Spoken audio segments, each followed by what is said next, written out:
हम बात कर रहे हैं ओम प्रकाश वाल्मीकि की जो पुस्तक है दलित साहित्य का सौंदर्यशास्त्र। उसमें किस प्रकार ओम प्रकाश वाल्मीकि ने दलित आंदोलन, दलित साहित्य और राजनीति तीनों के संबंध पर अपनी बात रखी है। किस प्रकार विस्तार से उन्होंने चर्चा की है कि दलित आंदोलन, दलित साहित्य और राजनीति तीनों एक दूसरे से किस प्रकार जुड़े हुए हैं। साहित्य और राजनीति का संबंध बहुत गहरा है। कोई भी साहित्यिक आंदोलन राजनीतिक आंदोलन की भूमिका निभाता है।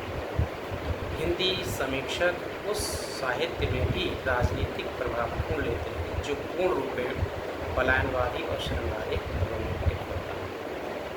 छायावादी काल पर टिप्पणी करते हुए नंद दुलारे वाजपेयी कहते हैं कि हमारे इस युग के साहित्य की मुख्य प्रेरणा राष्ट्रीय और सांस्कृतिक है तथा इससे भिन्न कुछ और नहीं हो सकती। राष्ट्रीयता ने हमारे समस्त जीवन को अनेक रूपों में आंदोलित कर रखा है। हमारे कवि और लेखक भी इस प्रयास से बच नहीं सकते हैं। इसी प्रकार की राय आप देखेंगे पाएंगे डॉक्टर रामविलास शर्मा की भी है।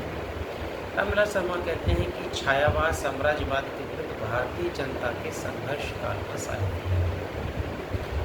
उसमें सबसे सशक्त स्वर देश की स्वाधीनता और जनतंत्र प्राप्त करने की आकांक्षा का स्वर है। ऊपर जितनी भी टिप्पणियाँ की गई हैं जो मैंने आपसे अभी यहाँ चर्चा की है, हिंदी साहित्य के उस दोहरे चरित्र को प्रमाणित करती है जिसने साहित्य को जनमानस से दूर करने में अपनी भूमिका निभाई है। इसके ठीक विपरीत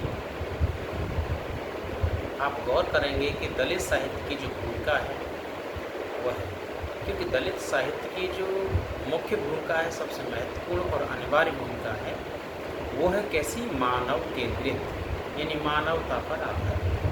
डॉक्टर अम्बेडकर ने दलितों में चेतना जगाकर उन्हें मुक्ति संघर्ष से जोड़ा। वर्ण व्यवस्था ने जो उन पर गुलामी के बंधन कसे थे उन्हें तोड़ने के लिए डॉक्टर अम्बेडकर ने अनेक प्रकार के आंदोलन चलाए। लेकिन डॉक्टर अम्बेडकर के जो आंदोलन हैं सामाजिक, राजनीतिक, वैचारिक, धार्मिक, हर तरह से हर मोर्चे पर उन्होंने इस संघर्ष को विस्तार किया। वहीं राजनीतिक आंदोलन भी था। दलित साहित्य उसी संघर्षशील चेतना की अभिव्यक्ति है। दलित सदियों की दास्ता और शोषण दमन के उत्पीड़न के कारण हीन भावना से ग्रसित रहे। इसी हीन भावना को तोड़कर एक मनुष्य के रूप में उनकी पहचान और स्वाभिमान को स्थापित करना दलित साहित्य का सबसे पहला उद्देश्य है। भारतीय लोकतंत्र का समूचा जो ढांचा है वो जातिवाद की गिरफ्त में है।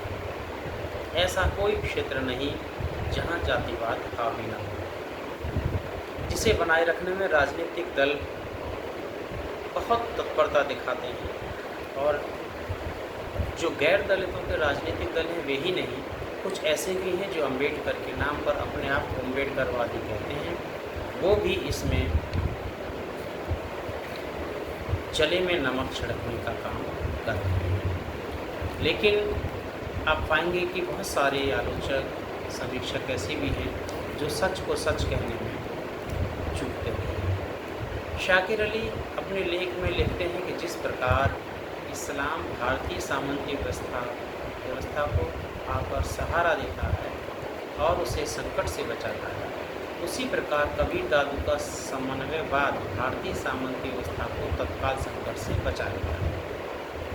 यही कार्य तुलसी भी करते हैं, लेकिन वे भारतीय फ्यूडल पद्धति की पतनशील प्रवृत्तियों की दो धाराएं, एक तो मुस्लिम और दूसरी हिंदू धाराओं में से हिंदू धारा का विशेषकर ब्राह्मणवाद का ही प्रतिनिधित्व करते हैं। अतः हिंदू सामंतवादी उसे सहर्ष स्वीकार कर लेते हैं। सारे उत्तर भारत में रामचरितमानस को फैला देते हैं। आधुनिक हिंदी साहित्य में सामंती अवशेषों की जो प्रतिच्छाया स्पष्ट देखी जा सकती है, क्योंकि हिंदी समाज आज भी सामंती व्यवस्था से चिपका हुआ है। बीटी रणदिवे का मानना है कि हमारे समाज के सैद्धांतिक वाही ढांचे की जड़ें मुख्यतः सामंती अतीत में गड़ी हुई हैं। धर्मांधता, जातिपात, अंधविश्वास, अलौकिक शक्ति, ये सारी चीज़ें इनमें पोषक तत्वों का काम करती हैं और एकता के लिए सबसे बड़ा जहर के रूप में सामने आती है। पूंजीवादी राष्ट्रीयता, पूंजीवादी जनतांत्रिक मूल्यों की जो पतली सी तह उनके ऊपर फैली हुई है, वो संवैधानिक गारंटियों और कानूनों की दृष्टि में समानता केवल अंदर के घिनौनेपन को ही दर्शाती है। धार्मिक भेद, अंधविश्वास, अछूत, छुआछूत, अत्याचार, यह सब जहर जनता के व्यापक मानसिक स्तर तक पहुंच चुके हैं। यानी जहर ऊपर रहता है तो उसका इलाज किया जा सकता है, लेकिन ये जो मानसिक जहर है वो मस्तिष्क से लेकर हृदय से लेकर पूरे शरीर के रोम रोम में फैल चुका है। अब एक सबसे मज़ेदार बात आपको बताएंगे कि जो साहित्यकार या जो बहुत बड़े महापुरुष अपने आप को दलितों का हितैषी मानते हैं, उनका कच्चा चिट्ठा खोलते हुए ओम प्रकाश वाल्मीकि किस प्रकार अपनी बात रखते हैं। देखिए, दो लोग हैं आपके सामने। दलित समस्याओं पर प्रेमचंद गांधीवादी दृष्टिकोण को ही उचित मानते हैं,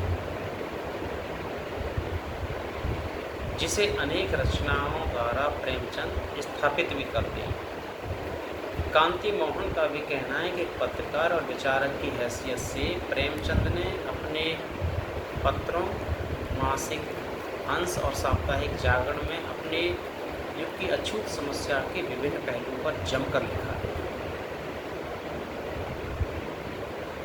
पृथक निर्वाचन के सवाल पर जब गांधी ने यरवदा जेल में आमरण शुरू किया, तब से अछूत समस्या भारतीय राष्ट्रीय आंदोलन की एक मुख्य समस्या बनी और तभी से प्रेमचंद ने भी इस समस्या पर लिखना शुरू किया।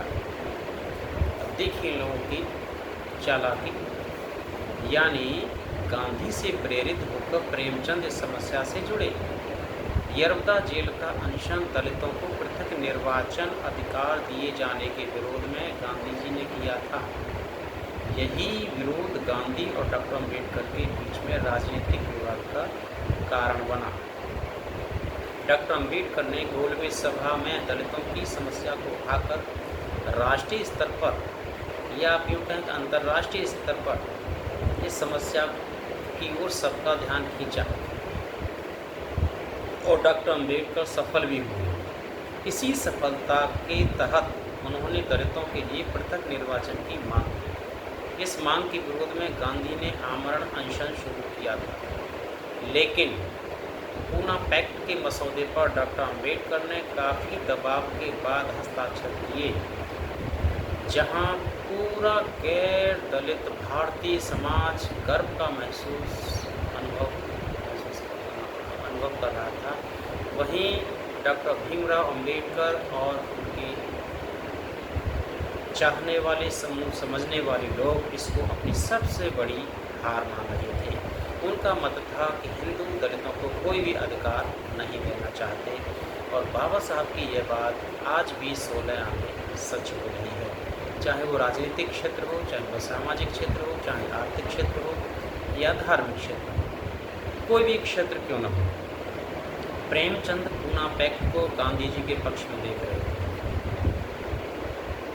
यानी इन लोगों को एक व्यक्ति प्रिय है 85% आबादी के बदले में। इन 85% आबादी के हक के बदले में एक व्यक्ति प्रिय है। इस समस्या पर प्रेमचंद ने गांधी जी के विचारों को ज्यों का त्यों मान लिया था। इसलिए प्रेमचंद पूना पैक्ट को विजय मान रहे हैं। जागरण 26 अक्टूबर 1932 के संपादकीय में भी लिख रहे हैं, शत्रु ने लक्ष्य भी उसी स्थान पर किया था जो सबसे कमज़ोर है, लेकिन गांधी की तपस्या ने पासा पलट दिया और न जाने कितनी दैवी शक्ति सामने आ खड़ी।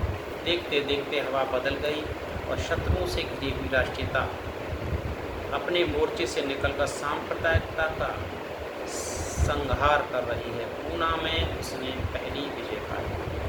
ये देखिए, ऐसे लेखक को अब क्या कहें? क्या वह जनता का हितैषी है? क्या वे श्रमिक वर्ग का हितैषी हो सकता है? क्या विशोषित वर्ग का पक्षधर हो सकता है? उत्तर होगा नहीं। दलित समस्याओं पर गांधी का दृष्टिकोण पूर्ण रूप से धार्मिक और राजनीतिक था, जिसे साहित्य में प्रेमचंद अपनी पूरी ईमानदारी के साथ स्थापित करते जा रहे हैं, और डॉक्टर अंबेडकर आंदोलन को शंका की दृष्टि से बराबर देखते आए हैं। दलितों के दृष्टिकोण को वे अनदेखा करते हैं। डॉक्टर तुलसीराम कहते हैं कि 20वीं शताब्दी के 30वें दशक में भारतीय राजनीति में बाबा साहब अम्बेडकर का उदय हुआ। वे कहते हैं कि वर्तमान दलित राजनीति तथा साहित्य का जो भी रूप है, उसकी जड़ में डॉक्टर अम्बेडकर का संघर्ष आज भी खाद पानी और बीज की तरह काम करता आ रहा है। यानी पूरे भारत का जो शोषित पीड़ित समाज है, वो इस बात को समझ रहा है कि अगर डॉक्टर अम्बेडकर ना होते तो आज क्या होता। डॉक्टर तुलसीराम का यह भी मानना है कि राजनीति में जिस वर्ग या समूह का जितना वर्चस्व होता है, ठीक उसी के अनुपात में उसका साहित्य भी बढ़ाता है। सच बात है, आप गौर करेंगे तो भारत के अधिकांश विश्वविद्यालय में बहुत मजबूरी के कारण या अपने आप को उदार दिखाने के चक्कर में दलित साहित्य, आदिवासी साहित्य को पाठ्यक्रम में नाम मात्र के लिए पढ़ाया जाता है, क्योंकि राजनीति जो इशारा करती है ऊंचे ऊंचे पदों पर बैठे हुए लोग भी उसी के अनुरूप कार्य करते हैं। केंद्र में जिसकी सत्ता होगी, राज्य में जिसकी सत्ता होगी, उन्हीं का कब्जा होता है अंततः उच्च शैक्षणिक संस्थानों में भी। भारत के संदर्भ में वर्ग की अवधारणा का प्रतिनिधित्व यहाँ की वर्ण व्यवस्था करती चली आ रही। वर्ण व्यवस्था सिर्फ सामाजिक व्यवस्था नहीं है, बल्कि धर्म पर आधारित एक क्रूर राजनीतिक प्रयास थी, जिसके मूल में भगवान का भय बड़ी चालाकी से खड़ा किया गया है और आज भी चल रहा है। भारतीय समाज का पूरा इतिहास और साहित्य इसी वर्ण प्रणाली के इर्द गिर्द शुरू से ही चक्कर काटता आ रहा है। बहुत तो शानदार और हकीकत कही है डॉक्टर तुलसीराम जी ने। दलित रचनाकारों को दो मोर्चे पर एक साथ लड़ना पड़ता है। एक ओर अपनी घोर दरिद्र साथ से लिपटी हुई बस्तियों में छाए हुए अंधकार से, दूसरी ओर इस दलित जीवन से बाहर की उस व्यवस्था से जो उसके जीवन में भेदभाव का जहर घोलती है, विषमताओं का जहर घोलती है। दलित रचनाकार वर्ण व्यवस्था के विद्रोह में अपना संघर्ष जहाँ तीव्रता से अभिव्यक्त हुए सामाजिक बदलाव की प्रक्रिया को सुदृढ़ करता है, वहीं सामाजिक रूढ़ियों के प्रति विद्रोह दलित साहित्य में स्पष्ट रूप से दिखाई देता है। क्योंकि अगर सामाजिक रूढ़ियों का विरोध नहीं किया जाएगा तो आगे आने वाली नस्लें मानसिक रूप से विकलांग ही पैदा होंगी। राजनीतिक दांवपेच और दमन नीति से गुजरे दलित जीवन के दुखद यथार्थ की अभिव्यक्ति केवल कोई कर सकता है तो केवल दलित साहित्य कर सकता है। दलित साहित्य का आंदोलन केवल साहित्यिक आंदोलन नहीं है, वह दलित समाज में आ रहे परिवर्तन, उसकी पहचान और उसकी चेतना के विकास से भी जुड़ा हुआ है। दलित साहित्य में दलित समाज की सामाजिक राजनीतिक आकांक्षाएं आंदोलन का रूप ले रही हैं। धीरे धीरे ही सही दलित साहित्य हिंदी साहित्य की मुख्य धारा के वर्चस्व से मुक्त होना चाहता है।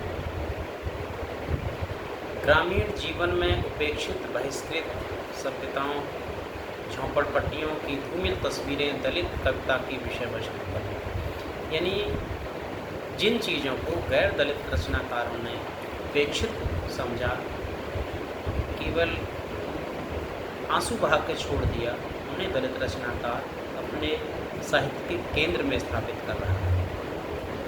रजत रानी मीनू के ये शब्द दलित साहित्य की अंतर यात्रा को देखिए बहुत सुंदर तरीके से रेखांकित करते हैं।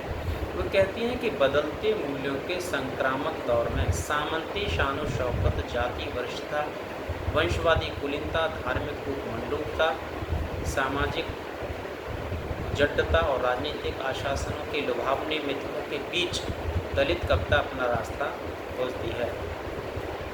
यानी दलित कविता की जो भूमि है एकदम समतल नहीं है, तमाम तरह के पहाड़, कूड़ा करकट, कांटे, आंधी तूफान उसके बीच से निकलती है दलित कविता। डॉक्टर अम्बेडकर ने गांव को जाति भेद का कारखाना कहा है, बल्कि यूँ कहा जाए कि गांव जो होता है जाति के लिए वरदान होता है।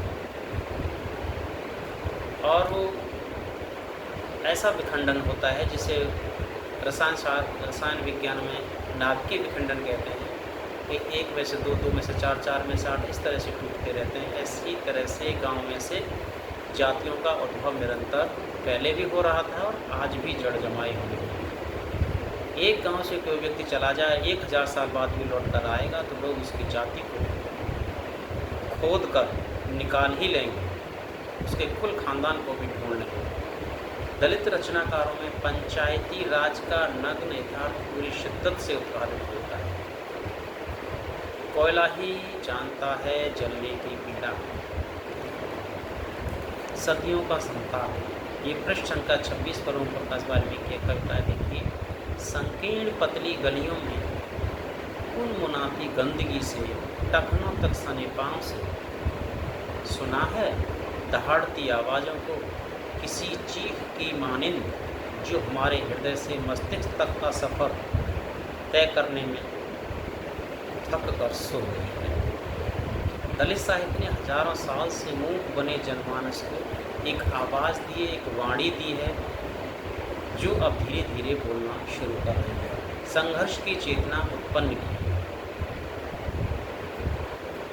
और दलित साहित्य ने एक और काम किया। दलित साहित्य जो है समाज को अपनी अंतरात्मा से जोड़ता है, समाज की वास्तविक अनुभूति को पाठक और आलोचक के सामने प्रस्तुत करता है।